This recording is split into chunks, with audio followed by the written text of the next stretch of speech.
Hoje é praticamente a nossa última aula e nós estamos na página, vamos para a página 133, página 133. O sermão expositivo.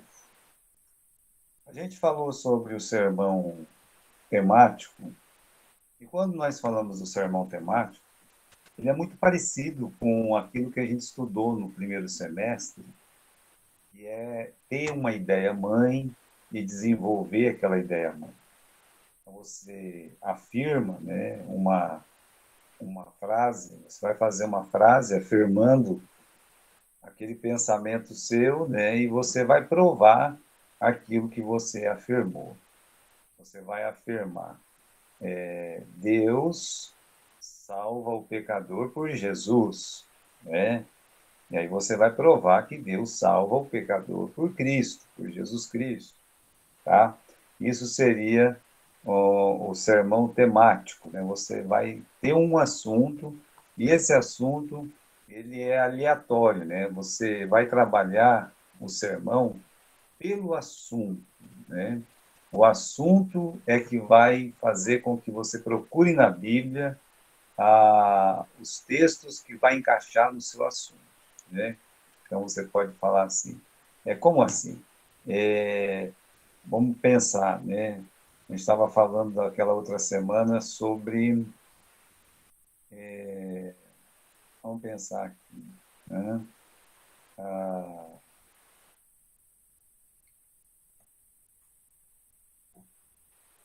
Sim, lembrei da frase, né?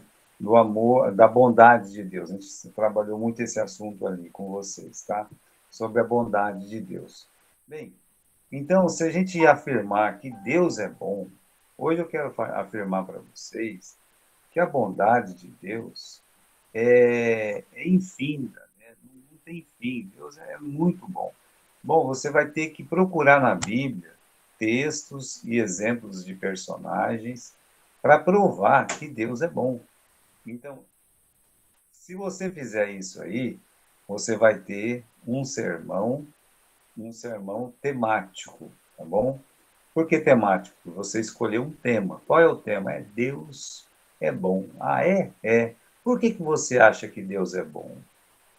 Veja, irmãos, que parece simples a gente falar sobre um tema e desenvolver ele. Não é tão simples assim. Vamos dizer que você vai falar, olha, hoje eu quero pregar para vocês que Deus é bom.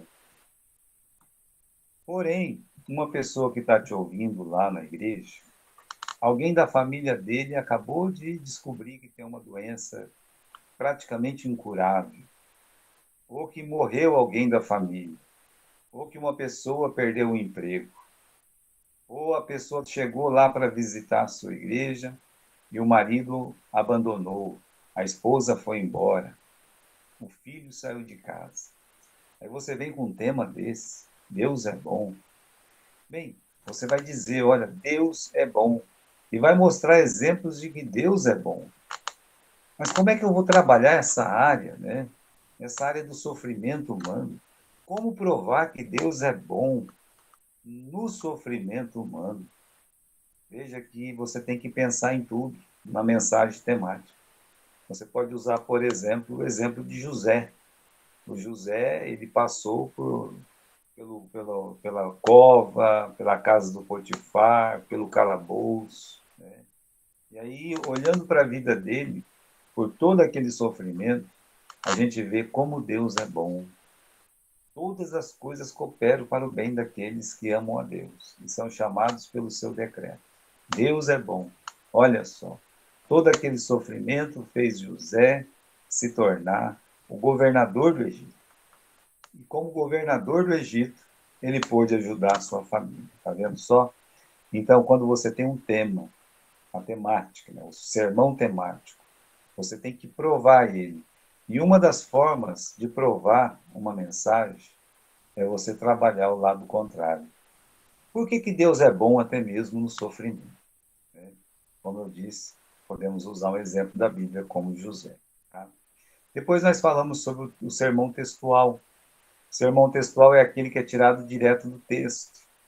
A pessoa vai ler um texto na Bíblia, um versículo, dois, ou até um pouquinho mais, e dentro daqueles versículos ele vai encontrar um assunto, né? Um assunto. O que nós vimos na semana passada, eu acho que tem até aqui no livro, né? Nós temos no livro do sermão textual, ah, deixa eu ver se tem ou não tem aqui, né? Eu acho que não tem, né? Tem sim, né? Nós falamos sobre o Esdras. O Esdras é um versículo só na Bíblia, né? Que fala sobre essa questão do Esdras, que é Esdras capítulo 7, versículo 10. Quando a gente lê lá que ele preparou o coração dele, né, para conhecer, obedecer e ensinar a palavra de Deus. Então, no próprio versículo, você tem o quê? Você tem o tema da mensagem e você tem a estrutura da mensagem. É um sermão textual, porque tanto o tema quanto a estrutura é tirada da mensagem. Então, nesse caso aqui, o que a gente faz? Uma pessoa que ela se dedicou a conhecer, a obedecer e a ensinar a palavra de Deus, o que essa pessoa está fazendo? Ela está dando importância para as coisas mais importantes. Então, ele vai lá naquele texto e o texto, o próprio texto, tem os pontos principais da mensagem. Por isso, nós chamamos esse tipo de pregação sermão textual. Sermão textual, porque você tira o tema da mensagem e o esboço da mensagem do próprio texto que você acabou de ler. Hoje, irmãos, a gente vai estar falando sobre o sermão expositivo. O sermão expositivo. Então, você vá comigo ali, na página 133, né? Vamos fazer primeiro a definição do sermão expositivo. O que é o sermão expositivo? Definição. Nas palavras de James Braga, o sermão expositivo é aquele em que uma porção mais ou menos extensa da Escritura é interpretada em relação a um tema ou assunto.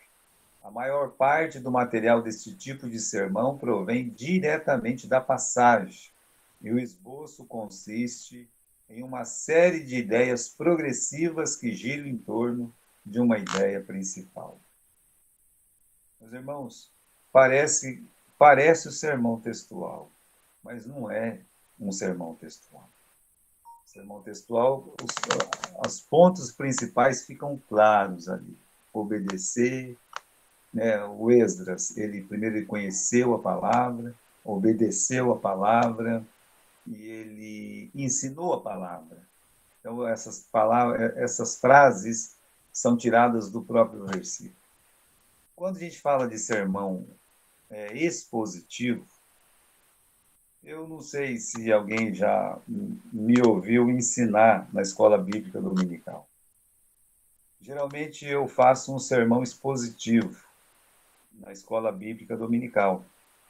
Por exemplo, nós estamos estudando o livro de Atos. No livro de Atos, nós temos, por exemplo, no capítulo 9. Na primeira parte do capítulo 9, se não me falha a memória, nós escolhemos assim, pegamos até uns 7, 8 versículos, né, que falam da conversão de Saulo, mas o tema foi esse, né? A conversão de Saulo. E aí expõe-se, vai lendo versículo por versículo, mas tem que ter uma ideia, né? Uma ideia principal naquele assunto, naqueles versículos que nós estamos estudando, né? Eu estava aqui em aberto até, né? Não nesse texto, mas eu estava em outro, a respeito desse capítulo 9 do livro de Atos, porque é muito importante. Deixa eu ver se eu consigo abrir aqui para me ver. Aqui, tem aqui, né? Pensei que não ia ter, mas acaba tendo aqui. Olha, por exemplo, no capítulo 9, nesse versículo, nos primeiros versículos, né, nos primeiros 10 versículos, eu fiz uma mensagem textual, não, expositiva. Né?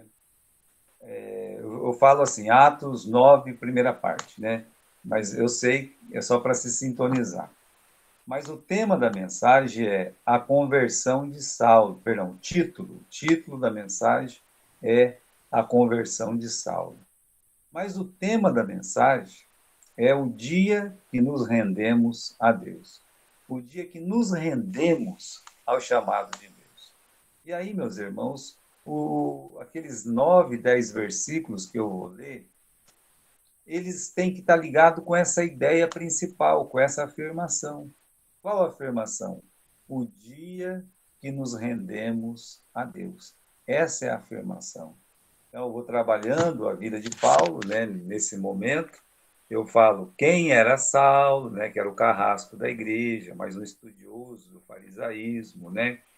Eu uso o versículo 1 falando que ele respirava ainda ameaças, né, e morte contra os discípulos do Senhor, que ele era o terror dos cristãos, né? Aí eu explico, já que eu falei que ele é o terror dos cristãos, eu tenho que explicar de onde que vem tanto ódio, né? Da onde vinha tanto ódio? O ódio de Saulo era de ignorância, né? Ignorância pura. E aí eu faço uma pergunta para chamar a atenção deles. Será que um homem como Saulo, que odeia tanto a igreja, será que ele pode mudar, né? E aí então eu começo a falar da conversão dele. Uma luz raiou sobre Saulo no meio do caminho.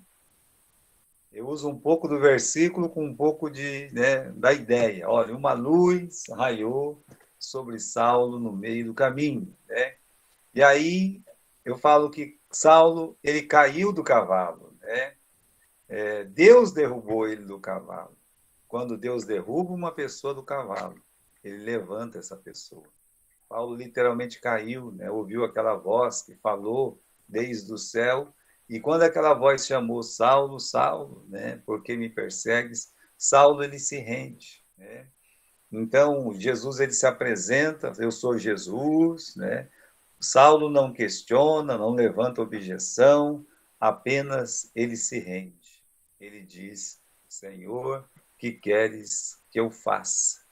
Então, na verdade, o tema da minha mensagem, nesse primeiro estudo do capítulo 9, saiu dessa frase aqui: Senhor, que queres que eu faça? O dia que nos rendemos a Deus. Então, esse sermão, ele é chamado de expositivo. E aí eu termino explicando o que é se render a Deus, né? O que é se render a Deus? É ouvir a sua voz, é reconhecer o seu senhorio, é obedecer às suas ordens. Mas isso foi no primeiro estudo, né?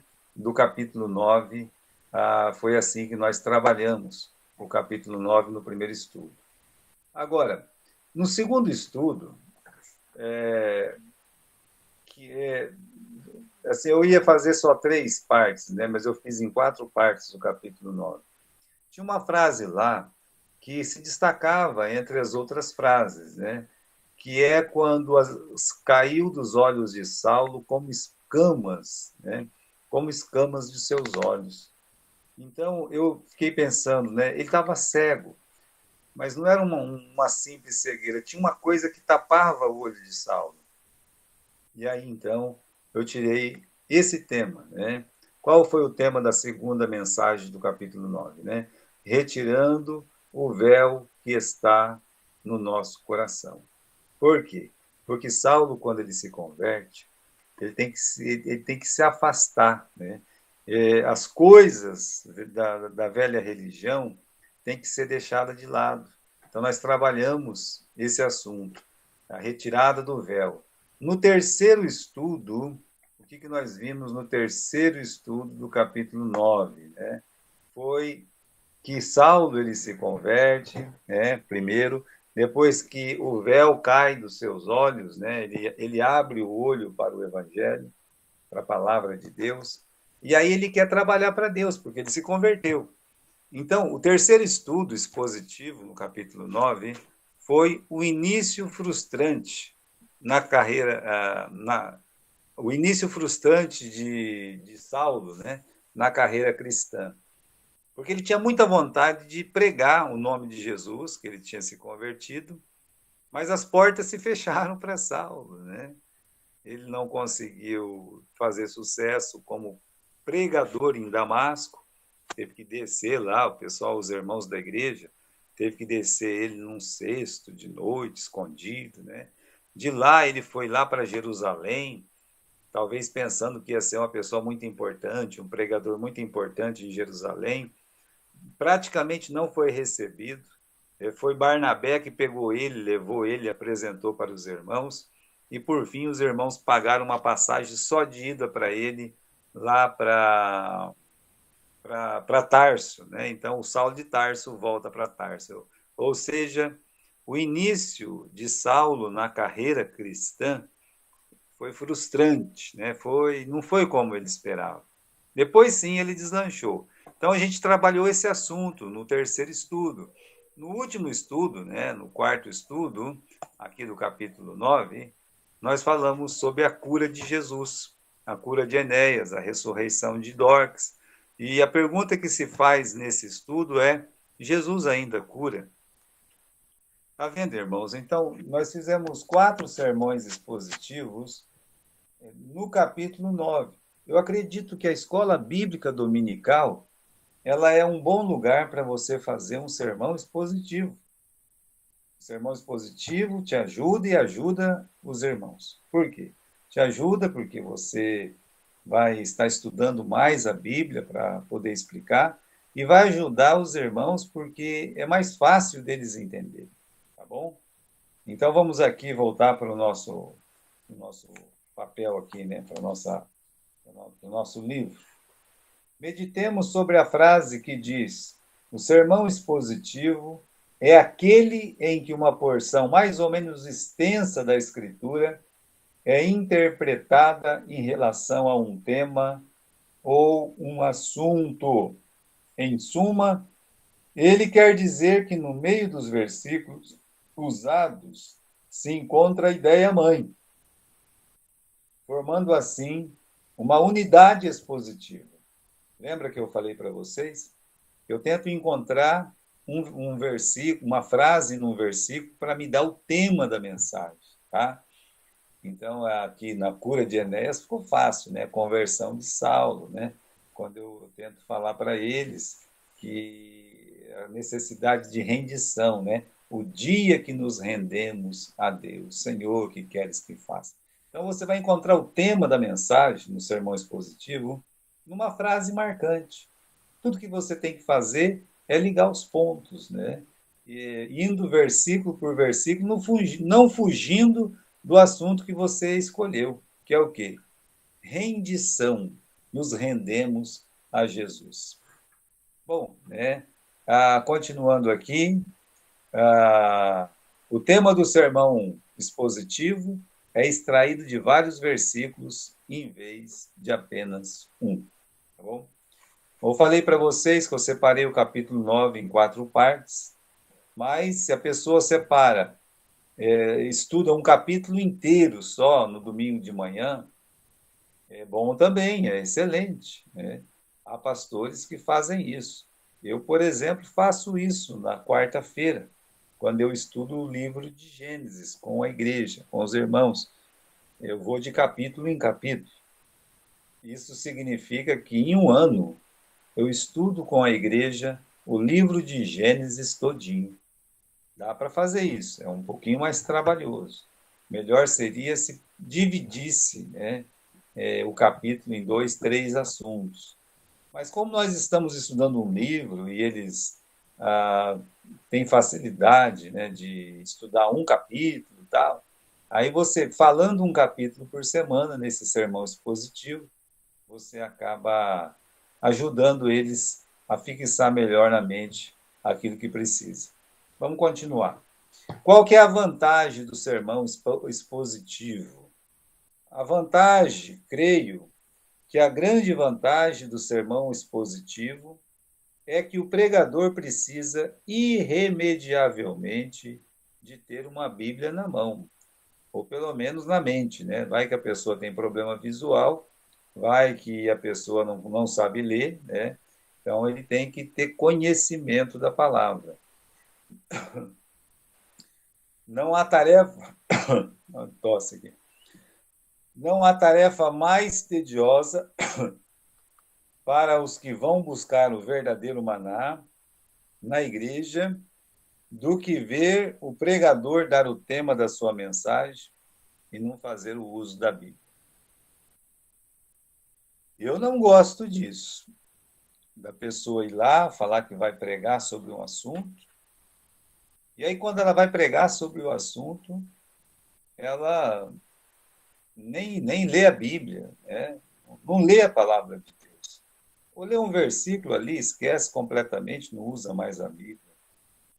Por isso o sermão expositivo é tão bom, porque faz com que tanto o pregador quanto o ouvinte, né, aquela pessoa que está ouvindo ele, faz com que os dois estejam ligados à Bíblia, completamente à palavra de Deus. Né? Então, é isso. A Lara mandou trazer uma água aqui, deixa eu beber minha água. Esse quarto meu, eu não deixo ninguém limpar, tá uma bagunça, né? Então, continuamos. O sermão expositivo não é um comentário corrente e nem mera exposição do significado de um versículo. Olha, sermão expositivo não é você ficar explicando o que quer dizer o versículo, não. Tá? Isso é outra coisa, tá bom? E também não é um comentário, né? Deixe isso para os comentaristas, é muito perigoso, sabe? De uma passagem ou de um parágrafo. Tais formas são apenas comentários sobre o texto e não uma mensagem. Na verdade, quem prega assim acaba fazendo um estudo de homilia, né? Entra mais naquela questão de homilética, hermenêutica, tá bom? Homilia bíblica ou uma preleção exegética. Como eu falei, a exegese, né, é uma das áreas da hermenêutica, até que até as considero muito preciosas, como também perigosas se o pastor não tem os conhecimentos que alega ter. Às vezes eu vejo uma pessoa querer, em vez de fazer um sermão expositivo, que seria muito mais simples, ele achar que ele é um exegeta, né? Ele achar que ele é um doutor em hermenêutica e querer estudar, falar coisas que é muito difíceis. E aí, se tem um pastor no auditório ou algum irmão que tem um conhecimento de grego, de hebraico, tem um conhecimento, né, a respeito de algum assunto mais profundo, essa pessoa vai passar vai passar vergonha ou ela vai se passar por mentiroso, que não é, a gente sabe que não é. Mas se meter em assunto que não sabe é muito perigoso. Eu, por exemplo, se a pessoa pergunta uma coisa da Bíblia, eu não sei, eu já falo, não sei, eu não sei nisso, eu tenho que estudar mais sobre isso aí. Eu não tenho conhecimento sobre esse assunto. É melhor fazer isso, não é verdade? Já pensou você querer fazer um estudo de homilia, uma exegese a respeito do livro de Apocalipse? Que perigoso que é! Mas não é só o livro de Apocalipse, é qualquer livro da Bíblia. Então a pessoa tem que ter um conhecimento muito profundo para fazer isso aí. Então você querer interpretar a Bíblia para os seus irmãos é muito perigoso. Isso não é sermão expositivo, tá bom? Tais práticas têm o seu lugar nas igrejas e nos seminários, principalmente no seminário. Convém ao pregador que lança a mão desse adminício é recurso, né? Convém ao pregador que lança a mão desse recurso que conheça pelo menos o básico das regras de hermenêutica. Caso contrário, pode cair em erro e contradição. A hermenêutica tem algumas regras básicas. Uma das regras básicas da hermenêutica é que a Bíblia não pode se contradizer. E às vezes a pessoa vai falar um assunto e ela se empolga tanto Ela pensa que ela está fazendo um sermão expositivo, mas ela está querendo interpretar a Bíblia, e aí ela acaba se contradizendo, né? Eu estava ensinando para a igreja, né, em Atos capítulo 9 mesmo, acho que foi na nossa segunda lição, na segunda lição que apareceu isso aí. Que Paulo, quando ele foi batizado, e no capítulo, não no capítulo 9, né, mas no capítulo 22, aparece uma frase lá de difícil interpretação. Por quê? Porque tem tradução que coloca a Bíblia no lugar errado.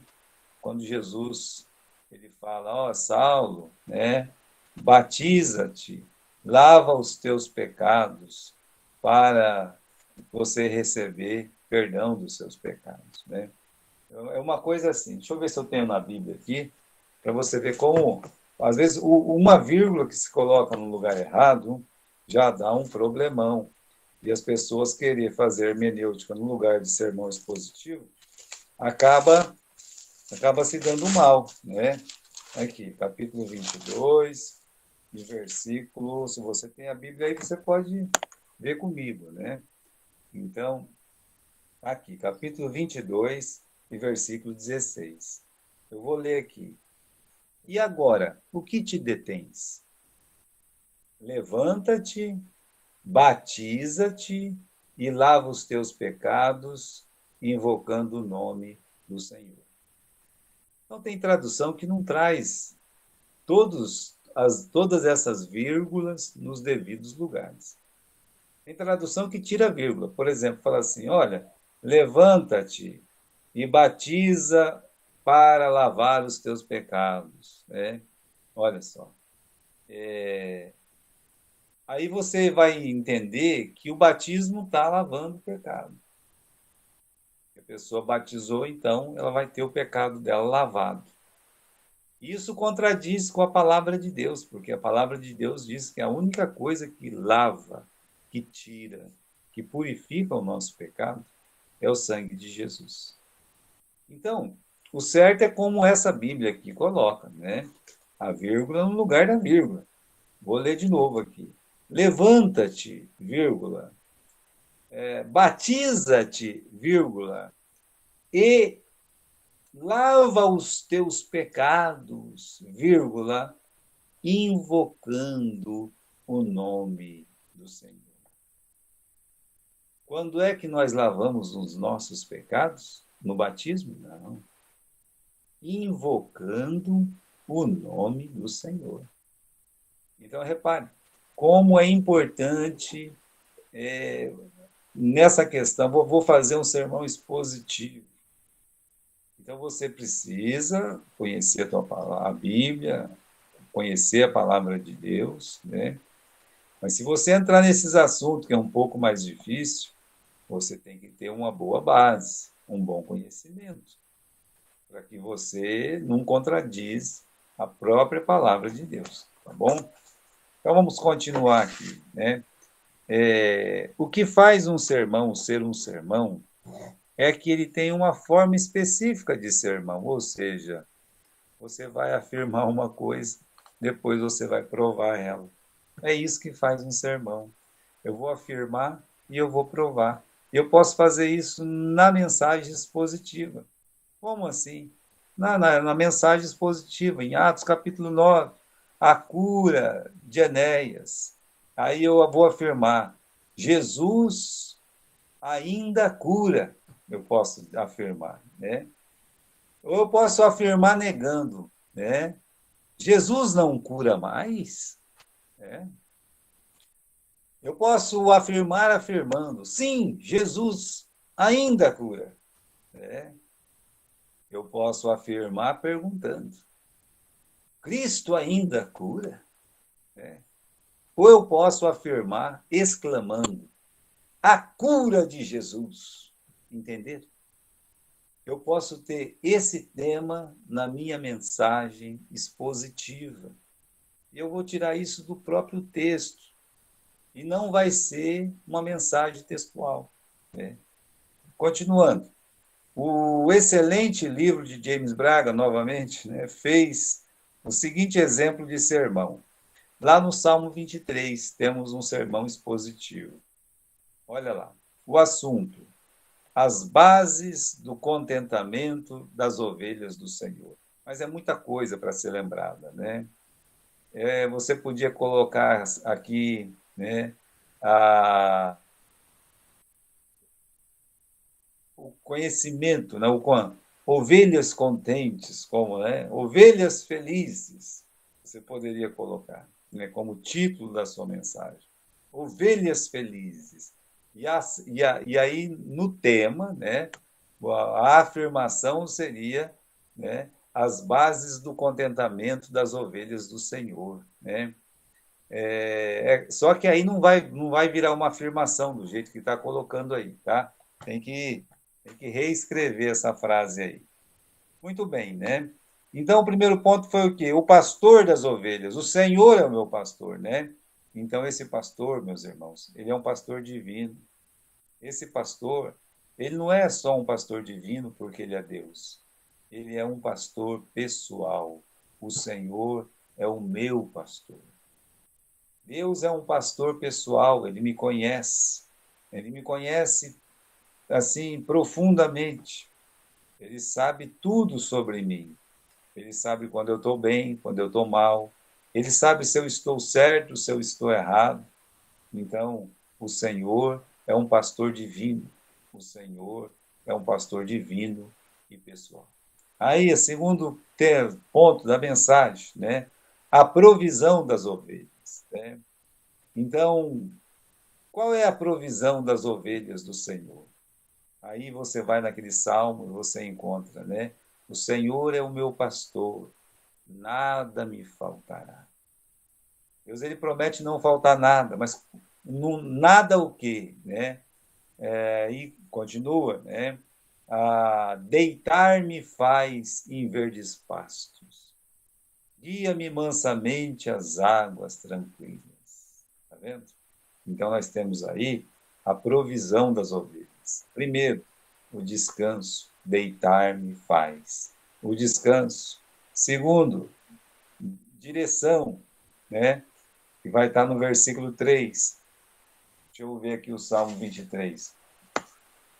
Também decorado assim, não ia saber, deveria, né? Eu deveria saber decorado o Salmo 23. Mas não sei, né? Fazer o quê?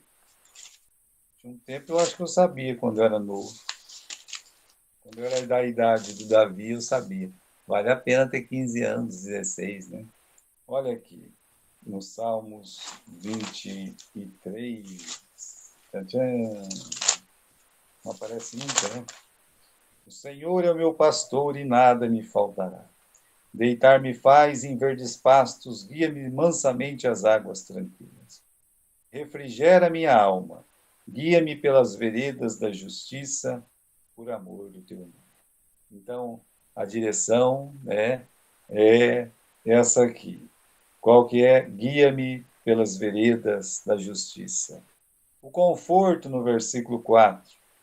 Ainda que eu andasse pelo vale da sombra da morte, não temeria mal algum, porque tu estás comigo. A tua vara e o teu cajado me consolam. Então, esse versículo fala de conforto. E aí no versículo 5 fala de fartura, né? Preparas uma mesa perante mim, na presença dos meus inimigos. Unge a minha cabeça com óleo, o meu cálice transborda. Então, se o primeiro ponto falou do pastor, o segundo ponto fala da provisão das ovelhas, e aí o terceiro ponto fala do futuro das ovelhas. É um futuro brilhante, né, no versículo 6. Certamente que a bondade e a misericórdia me seguirão todos os dias da minha vida. Então, um futuro brilhante e uma bendita esperança para o além, né? E habitarei na casa do Senhor por longos dias. Olhando hoje esse esboço do James Braga, eu colocaria um pouco diferente, sabe? Ah, eu colocaria aqui do pastor das ovelhas, né? Eu colocaria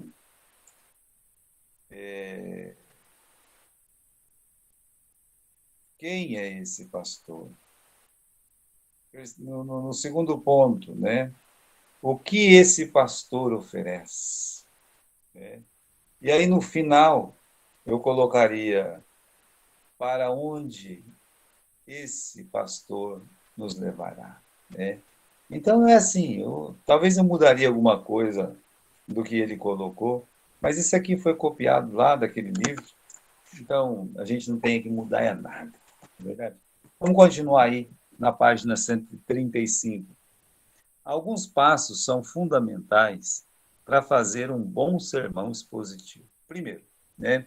Estude a passagem incansável e minuciosamente, até compreendê-la totalmente, conseguindo assim extrair um tema, um assunto principal. Leia o texto, leia aquela passagem incansavelmente, minuciosamente. Não tenha preguiça de ler o capítulo, o texto, que você se propôs a pregar no dia de domingo. Não, não, não. A professora de escola dominical, ela deve ler, reler e ler e reler novamente, muitas vezes, o texto que ela vai ensinar, né? Ou ele vai ensinar. Segundo, encontre as palavras ou frases chaves que estejam elucidando o assunto que você encontrou. Como eu disse, na primeira lição de Saulo, eu vi que Saulo disse: Senhor, que queres que eu faça? Eu vi ali uma rendição de Saulo. Número 3. Se precisar, acople, né? Junte as suas frases aquilo que você já sabe sobre o personagem ou assunto de outras passagens da Bíblia. Eu fiz isso com Saulo. Primeiro eu expliquei quem era Saulo, né? O ódio que ele tinha pela igreja, a perseguição e tudo mais. Então, uma vez que você tem a frase da rendição, você pode ajuntar coisas sobre o personagem escolhido, o assunto escolhido. Versículo 4, número 4 aí, né? Não seja exaustivo em suas explanações. Poupe seus ouvintes de detalhes que não servirão para nada, além de tomar seu precioso tempo. Eu conheci um pastor, ele tinha um pouco de conhecimento da língua original, porque vocês sabem que a Bíblia foi escrita no Velho Testamento no hebraico, e o Novo Testamento foi escrito em grego. E ele tinha um conhecimento na língua original, e sempre que ele ia pregar, ele gastava boa parte da mensagem dele falando para os irmãos o significado da palavra lá, né, na língua original e coisa e tal. Não, não tem problema nenhum falar isso aí. Mas se isso aí vai tomar tanto tempo que vai atrapalhar o tema da mensagem, aquilo que a sua afirmação, a forma que você vai explorar essa afirmação, porque tira as pessoas do foco, né? Querer fazer uma exegese ali pode tirar as pessoas do foco, aí se torna cansativo. Eu me lembro que alguém disse: Nossa, esse pastor é muito cansativo com esses negócios aí que a gente não entende. Porque ele entendia muito da língua original, mas os outros não entendiam nada. Então, para os outros, não interessava aquilo ali. Por isso está dizendo aqui: não seja exaustivo nas suas explanações. Poupe seus ouvintes de detalhes que não servirão para nada, além de tomar o seu precioso tempo. Tem coisa que não serve para nada numa mensagem. Então, não, olha, poupe os ouvintes disso aí.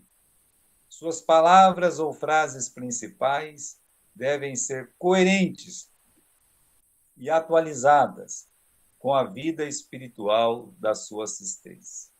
Então, você vai pegar aquele texto, né, aquela passagem da Bíblia, e no sermão expositivo você vai expor, por isso que se chama expositivo, porque expõe aquela verdade.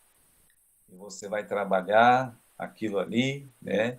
Para quê? Para que aquilo que você for dito, mesmo que esteja num tempo passado, lá no tempo do Abraão, lá no tempo do Jacó, né? Seja atual, que as pessoas estejam atualizadas com esse assunto. Continuando.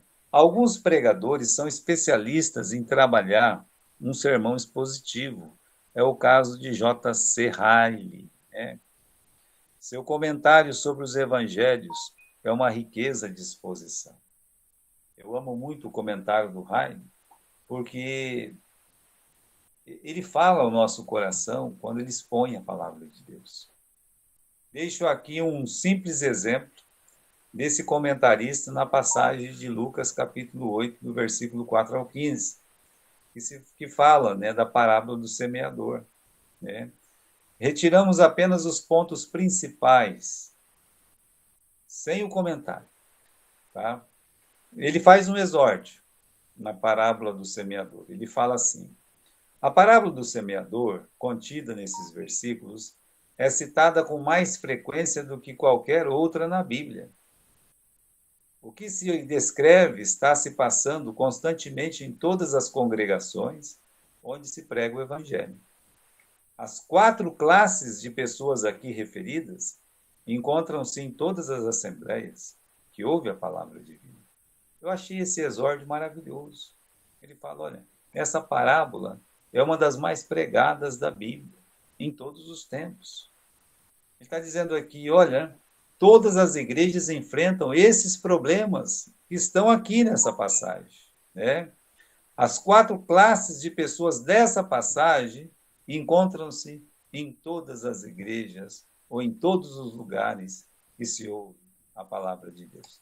Você fazendo um exórdio assim, você está chamando a atenção do ouvinte. Ele vai falar, então é para mim essa mensagem, né? E de fato é, correto? Aí ele faz uma afirmação. A parábola tem por objetivo recomendar cautela num assunto de suma importância, no modo de ouvir a palavra de Deus. No modo de ouvir a palavra de Deus. Os ouvintes devem cuidar do modo pelo qual ouvem a palavra de Deus. Está fazendo uma afirmação aqui, né? Os ouvintes devem cuidar do modo pelo qual eles ouvem a palavra de Deus. Talvez, para deixar de um jeito mais simples, o pregador vai dizer, olha, amigo, você deve cuidar do modo que escuta a palavra de Deus. Como você está ouvindo a palavra de Deus? Né? E aí ele vai provar. Provar o quê? A necessidade de estar realmente cuidando do modo que se ouve a palavra de Deus. Ele coloca como primeiro ponto, a primeira demonstração que se faz é de livrarmos-nos do demônio quando ouvimos a palavra. Você está ouvindo a palavra de Deus nesta manhã aqui na igreja?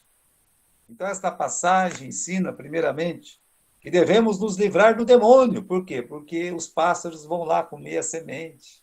E os pássaros são os enviados do diabo. Então, quando você está ouvindo a palavra de Deus, livre-se dos demônios, né? Das pessoas que estão ali, né, te atormentando, tudo mais, não querendo que você escute a palavra de Deus, o WhatsApp na hora da igreja, a internet na hora da igreja, na hora do culto.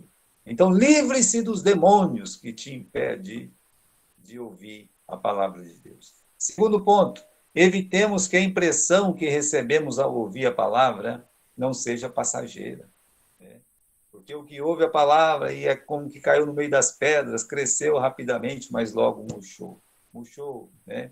Então, evitemos que a impressão que recebemos ao ouvir a palavra não seja passageira. Ele está dizendo aqui, olha, cuidado para você não ouvir e esquecer rapidamente. E essa euforia, e ser apenas uma euforia, não entrar dentro do seu coração. Terceiro, guardemos-nos que os cuidados deste mundo sufoquem a palavra de Deus nas nossas vidas. Não permita que os cuidados sufoquem a palavra de Deus. Às vezes a tribulação, os cuidados deste mundo, às vezes, as riquezas, essas coisas podem tomar conta do nosso coração e a gente não consegue mais dar valor à palavra. E, por fim, não fiquemos satisfeitos com a religião que não produz fruto na nossa vida. Olha, você deve ser um crente que produz fruto. 30, 60, 100. Você deve dar os seus frutos. E aí ele faz uma peroração, né? Um acabamento, uma conclusão. Apreciemos plenamente o perigo e a responsabilidade a que se acham sujeitos os ouvintes do Evangelho. Podemos ouvir de 4 modos e somente um deles é bom. Ele está dizendo, qual é a afirmação dele? Cuidem do modo que vocês ouvem a palavra de Deus. O que ele está fazendo no final? Ele está dizendo assim, né? Podemos ouvir de 4 modos a palavra de Deus, mas somente um deles é bom. Há 3 classes de ouvintes cujas almas estão em perigo iminente. Só há uma classe de ouvintes que são bons aos olhos de Deus. Pertencemos a essa classe?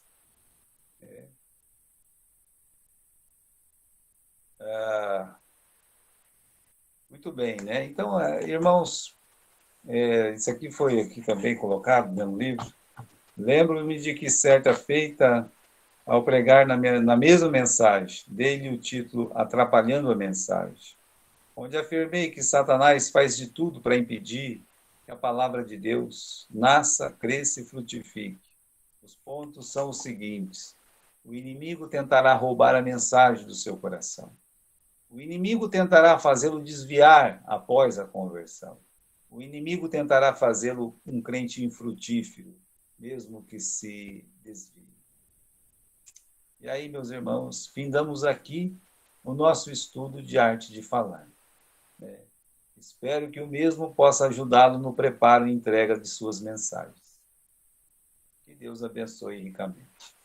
E assim, meus irmãos, a gente encerra o nosso momento, as nossas aulas, e eu não acredito que esse segundo semestre foi muito pobre, né? Não tivemos boas aulas, infelizmente. Não é porque vocês são poucos alunos, não, né? É porque eu não estou muito acostumado com esse negócio de internet. E aí eu não consigo dar tarefa para vocês como deveria. Eu gosto de dar a tarefa, corrigir lá na sala, todo mundo junto, coisa e tal. O que eu tenho que fazer? Né? Eu tenho que me aplicar mais, eu tenho que aprender mais sobre essa questão de dar aula na internet, para poder um dia dar uma aula bem dada para vocês, tá bom? Muito bom. Eu quero agradecer que vocês estiveram comigo nesse tempo. Depois eu vou passar a nota de vocês lá para o Daniel, tá, Daniel? Eu vou passar a nota de vocês. Ele vai mandar o nome dos alunos e eu vou passar aí a nota de participação e coisa e tal que vocês tiveram no primeiro e no segundo semestre, tá bom? E fico feliz de ver o Davi aqui, né, Davi? Você estava aí, agora que eu vi que você está aí. Tudo bem, Davi?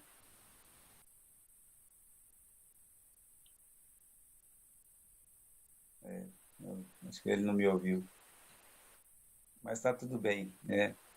Irmãos, alguém tem alguma palavra para falar? Quer dizer alguma coisa? Quero agradecer, que graças a Deus consegui terminar o curso, que eu também pensei que eu não ia conseguir. Muita correria, né? Mas graças a Deus consegui.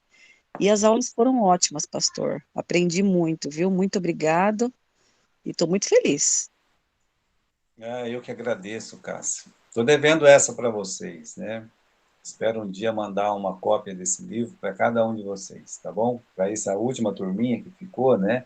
Então é a Rebeca, a Lara, a Cássia, o Gustavo, que não está hoje, mas ele deve estar trabalhando, coitado.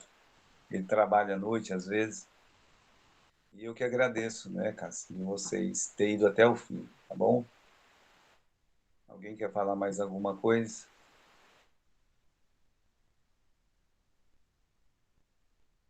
Bem, se ninguém vai falar mais nada, então nós vamos estar nos despedindo aqui da nossa matéria, né? E vamos ver, né, o que dá para fazer para o ano que vem.